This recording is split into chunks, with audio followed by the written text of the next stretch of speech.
একজন চাষিকে জিজ্ঞেস করা হলো, নামাজ পড়েছেন?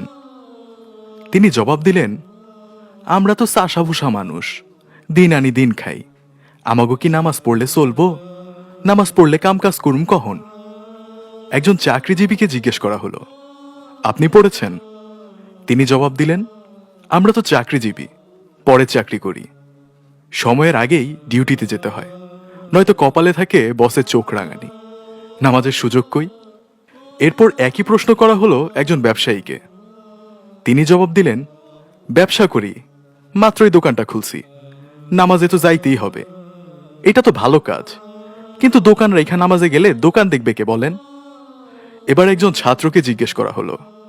সে জবাবে বলল, কি যে বলেন, পড়াশোনার যে চাপ, নামাজ পড়ার সময় কই?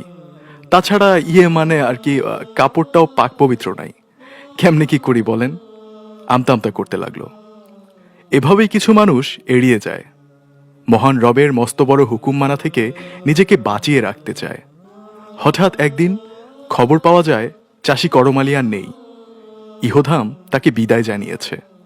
অফিসে যাচ্ছিলেন আনোয়ার সাহেব, চাকুরিজীবী ভাইটি। সময় মতোই পৌঁছতে চেয়েছিলেন, সময় তাকে সহযোগিতা করেনি। একটা অ্যাক্সিডেন্ট। পঙ্গু হসপিটালে বাড়ে এক নতুন পেশেন্ট। অথর্ব অকাজের হয়ে কাটে আনোয়ার সাহেবের বাকি জীবন। ব্যবসায়ী মহাজন সাহেব, দোকান দোকান করেই কাটত তার সারা বেলা। ব্যবসার হিসাব কিতাব মিলাতে গিয়েই হঠাৎ একদিন বুকে ব্যথা ওঠে। নামাজ পড়ার সময় ছিল না যে লোকটির। আল্লাহকে দেয়ার মতো সময় কখনো হয়নি যার। হ্যাঁ, তিনি হসপিটালে নেয়ার আগেই চলে গেলেন ওপারে। আর ওই যে যুবক ভাইটি, নামাজে যার ছিল চির গাফলতি, অল্প বয়সে সেও চলে গেল একদিন। বড় আশা ছিল তার জীবনকে নিজের মতো করে সাজাবার। জীবনের রং রস গন্ধে মাতাল ছিল তার মন। আল্লাহকে চেনার তার সময় ছিল কখন? এখন আমরা কি ভাবছি? আমি কি চাষি করমালি? আমি কি আনোয়ার সাহেব? আমি কি ব্যবসায়ী মহাজন?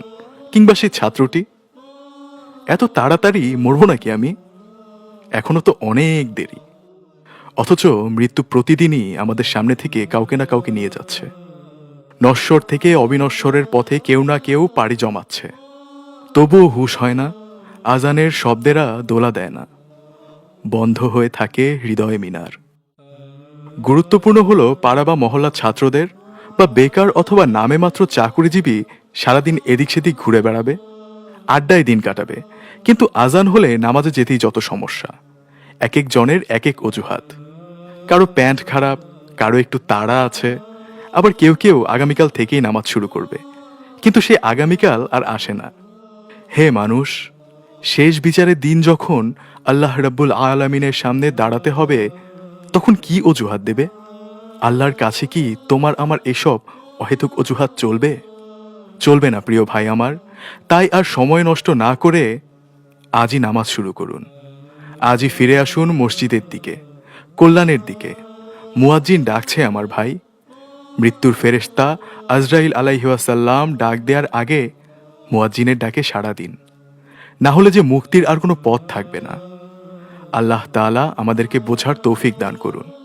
আমিন।